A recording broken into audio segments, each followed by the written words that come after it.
Good morning बच्चों, स्वागत है आपके अपने डीएस देवेंद्र यूट्यूब चैनल पर।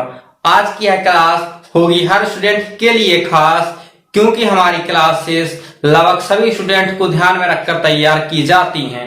फिर वह स्टूडेंट चाहे क्लास 6 का हो या फिर क्लास 12th का या फिर किसी कॉम्पिटिटिव एग्जाम की तैयारी ही क्यों ना कर रहा हो। हर वीडियो की तरह है इस वीडियो में भी हम कॉन्सेप्ट को अच्छी तरह समझने के बाद करेंगे कुछ क्वेश्चन जो आपके कॉन्सेप्ट को करेंगे और भी क्लियर। चलिए बढ़ते हैं अपनी आज की क्लास में।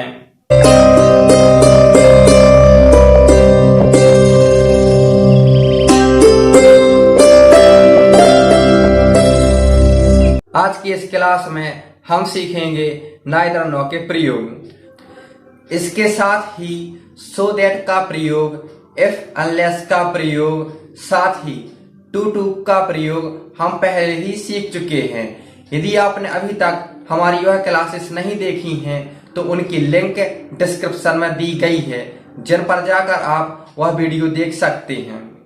आज की यह क्लास एग्जाम के पॉइंट ऑफ व्यू से अत्यंत महत्वपूर्ण होने वाली है, क्योंकि इस टॉपिक से हमें 1 से 2 नंबर के क्वेश्चन देखने के लिए मिलते हैं। इस क्लास को देखने के बाद नाइदर नो से रिलेटेड कोई भी कंफ्यूजन आपके अंदर नहीं रहेगा। साथ ही इस कॉन्सेप्ट से रिलेटेड कोई भी क्वेश्चन कर सकेंगे आप 2 सेकंड्स में। साथ ही जैसा कि आप जानते हैं, कॉन्सेप्ट को अच्छी तरह समझने के बाद हम करते हैं लास्ट ईयर पूछे गए कुछ क्वेश्चन, जिन्हें सॉल्व करके हमारा कॉन्सेप्ट होता है और भी क्लियर। चलिए बढ़ते हैं हम अपनी आज की क्लास की ओर। सबसे पहले हम नाइदर और नो का हिंदी अर्थ जानने की कोशिश करते हैं।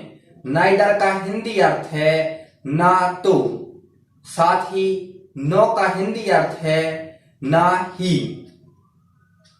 दोनों का हिंदी अर्थ जानने के बाद अब हम बढ़ते हैं इनके रूल्स की तरफ। आखिर किस तरह नाइदर नो का प्रयोग किया जाता है, तो इसका रूल है, यदि नाइदर का प्रयोग पहले वाक्य में नाउन, प्रोनाउन, एडजेक्टिव या वर्ब के पहले करते हैं, तो दूसरे वाक्य में नो का प्रयोग हम नाउन, प्रोनाउन, एडजेक्टिव या वर्ब के पहले ही करेंगे।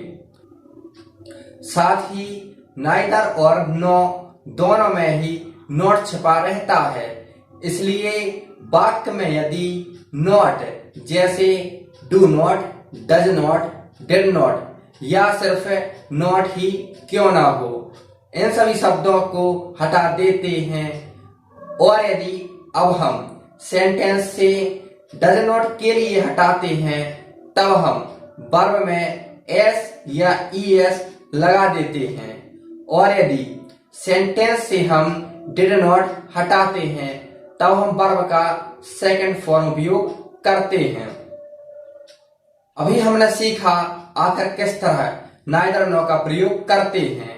नाइदर नो के प्रयोग को सीखने के बाद अब हम करेंगे कुछ एग्जाम्पल, जिन्हें सॉल्व करके हमारा कॉन्सेप्ट होगा और भी क्लियर। चलिए बढ़ते हैं हम अपने अब एग्जाम्पल की तरफ। चलिए सबसे पहले हम पढ़ेंगे क्वेश्चन। ठीक इसी तरह का क्वेश्चन आपके लिए क्वेश्चन पेपर में देखने के लिए मिलेगा। हमारा क्वेश्चन है, combine the sentence using neither nor, जिसका अर्थ हुआ नाइदर नो का प्रयोग करके वाक्यों को जोड़िए। अब हमारा फर्स्ट एग्जाम्पल है, you do not work hard, you can not pass. यह दो हमारे सेंटेंस हैं। पहला सेंटेंस है, you do not work hard, तुम कठोर परिश्रम नहीं करते हो। यू कैन नॉट पास, तुम पास नहीं हो सकते हो। यह हमारे दो सेंटेंस हैं, जिनमें हमें नाइदर नो का प्रयोग करके दोनों सेंटेंसों के लिए जोड़ना है। तब सबसे पहले हम लिखेंगे यू। यू लिखने के बाद डू नॉट के लिए हम सेंटेंस से हटा देंगे, क्योंकि हमने अभी सीखा है कि नाइदर और नो दोनों में ही नॉट मिला रहता है, इसलिए यू के बाद लिखेंगे अब हम नाइदर। इतना लिखने के बाद हम लिखेंगे वर्क हार्ड। वर्क हार्ड लिखने के बाद अब हम दूसरे सेंटेंस के लिए नो से जोड़ देंगे। नो लिखने के बाद हमने एक बात और सीखी थी कि यदि नाइदर का प्रयोग नाउन, प्रोनाउन, एडजेक्टिव या वर्ब के पहले करते हैं तब हम नॉर का प्रयोग भी उसी नाउन, प्रोनाउन, एडजेक्टिव या वर्ब के पहले करेंगे। इस सेंटेंस में हमने नाइदर का प्रयोग वर्ब के पहले किया है, इसलिए नो का प्रयोग भी हम वर्ब के पहले करेंगे। इसलिए सेंटेंस से अब हम कैन नॉट को हटा देंगे और सिर्फ पास लिखेंगे। इस प्रकार नाइदर नो का प्रयोग करके हमारा सेंटेंस हुआ you neither work hard nor pass. अब बढ़ते हैं हम अपने नेक्स्ट एग्जाम्पल की तरफ। हमारा नेक्स्ट एग्जाम्पल है he does not work hard he can not pass. वह कठोर परिश्रम नहीं करता है वह पास नहीं हो सकता है। इसमें भी हमें नाइदर नो का प्रयोग करना है, इसलिए सबसे पहले हम लिखेंगे ही को लिखने के बाद डज नॉट को सेंटेंस से हटा देंगे। डज नॉट को सेंटेंस से हटाने के बाद हम लिखेंगे वर्क। साथ ही हमने सीखा था कि जब वाक्य से डज नॉट को हटाते हैं तब वर्ब में एस या ईएस लगा देते हैं। अब यहाँ पर हम वर्ब में एस लगा देंगे। इस प्रकार नाइदर नो का प्रयोग करके हमारा सेंटेंस हुआ he neither works hard nor pass. अब बढ़ते हैं हम अपने नेक्स्ट एग्जाम्पल की तरफ। हमारा नेक्स्ट एग्जाम्पल है सी इज नॉट ब्यूटीफुल और सी इज नॉट इंटेलिजेंट, जिसका अर्थ हुआ वह ना तो सुंदर है और ना ही बुद्धिमान है। अब इसमें भी हमें नाइदर नो का प्रयोग करना है।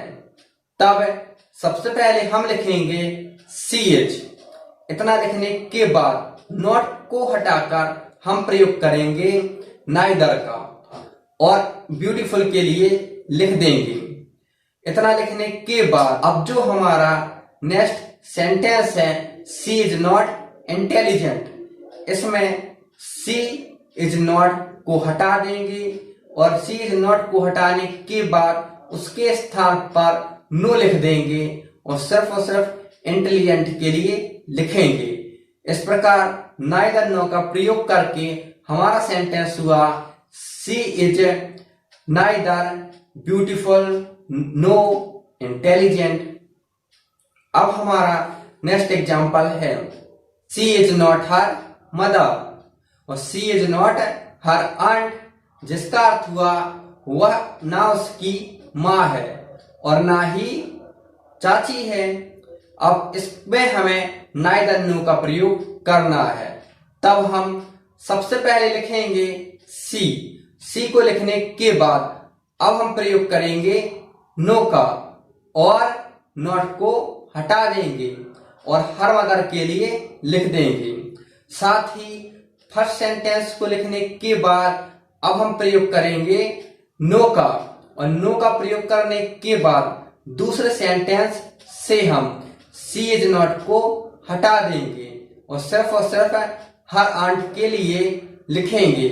इस प्रकार नाइदर नो का प्रयोग करके हमारा सेंटेंस हुआ she is neither mother nor her aunt. अब बढ़ते हैं अपने नेक्स्ट एग्जाम्पल की तरफ। हमारा नेक्स्ट एग्जाम्पल है they are not fit they are not playing well, जिसका अर्थ हुआ वे स्वस्थ नहीं हैं और वे अच्छा नहीं खेल रहे हैं। अब हम इसमें प्रयोग करते हैं नाइदर और नो का। सबसे पहले हम लिखेंगे दिया लिखने के बाद अब नॉट को हटाकर हम प्रयोग करेंगे नाइदर का। नाइदर का प्रयोग करने के बाद फिट के लिए हम ज्यों के त्यों लिख देंगे। इतना लिखने के बाद अब हम दे आर नॉट को नहीं लिखेंगे और दे आर नॉट को हटाकर प्रयोग करेंगे नो का और प्लेइंग बेल के लिए ज्यों के त्यों लिख देंगे।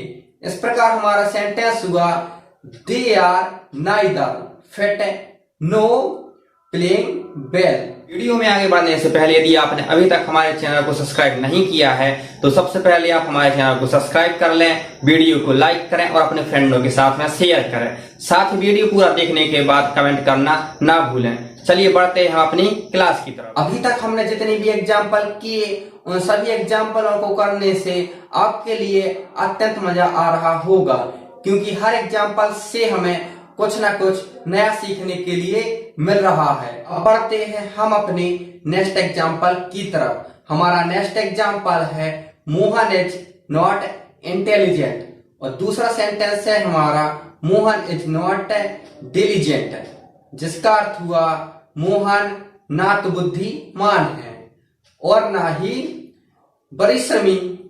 अब इसमें हम नाइदर नो का प्रयोग करते हैं।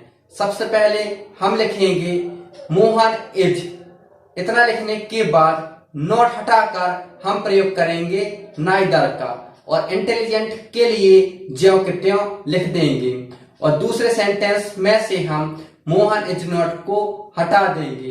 इतना हटाने के बाद उसके स्थान पर प्रयोग करेंगे हम नो का और डिलीजेंट के लिए ज्यों के त्यों लिख देंगे।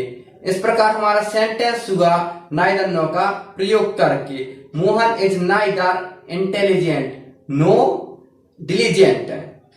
हमारा नेक्स्ट एग्जाम्पल है science is not good in itself और नेक्स्ट सेंटेंस है science is not bad in itself, जिसका अर्थ हुआ विज्ञान अपने आप में ना तो अच्छा है और विज्ञान ना तो अपने आप में बुरा है।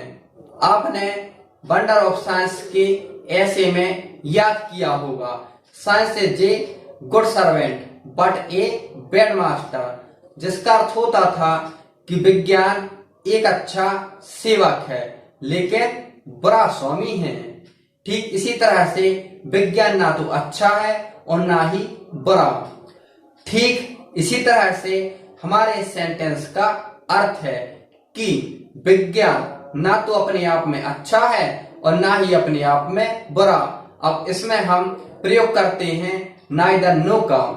सबसे पहले हम लिखेंगे साइंस इज, इतना लिखने के बाद नॉट को हटाकर हम लिखेंगे नाइदर।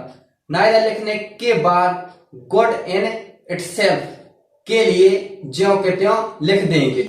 सेकंड सेंटेंस में अब हम सी इज नॉट को नहीं लिखेंगे और उसके स्थान पर लिखेंगे हम नो। इतना लिखने के बाद बैड इन इटसेल्फ के लिए ज्यों के त्यों लिख देंगे। इस प्रकार नाइदर नो का प्रयोग करके हमारा सेंटेंस हुआ science is neither good nor bad in itself. Next example है he does not go to school और दूसरा सेंटेंस है he does not study at home, जिसका अर्थ हुआ वह विद्यालय नहीं जाता है ना ही घर पर पढ़ाई करता है। अब इस सेंटेंस में हम जब नाइदर नो का प्रयोग करेंगे तब हम सबसे पहले लिखेंगे ही लिखने के बाद अब हम लिखेंगे नाइदर और डज नॉट के लिए नहीं लिखेंगे, लेकिन अब हम सेंटेंस से हटा रहे हैं डज नॉट के लिए, इसलिए वर्ब में हम एस या ईएस लगाएंगे। हमारी वर्ब है गो, इसलिए इसमें हमने लगाया है ईएस। इस प्रकार हमारी वर्ब हुई गोज और इतना लिखने के बाद टू स्कूल लिख देंगे। साथ ही दूसरे सेंटेंस से अब हम ही डज नॉट नहीं लिखेंगे और सेकंड सेंटेंस की जो हमारी वर्ब है स्टडी, अब इसमें भी हम एस या ईएस या आईएएस लगा देते हैं, इसलिए हम स्टडी में आईएएस लगा देंगे और हमारी वर्ब होगी स्टडीज और एट होम के लिए ज्यों के त्यों लिख देंगे। इस प्रकार नाइदर नो का प्रयोग करके हमारा सेंटेंस हुआ he neither goes to school nor studies at home. चलिए देखते हैं अब हमें नेक्स्ट एग्जाम्पल से क्या सीखने के लिए मिलता है। हमारा नेक्स्ट एग्जाम्पल है they do not read, they do not let others read, वे नहीं पढ़ते हैं, साथ ही वे दूसरों को पढ़ने भी नहीं देते हैं। चलिए अब हम इसमें नाइदर नो का प्रयोग करते हैं।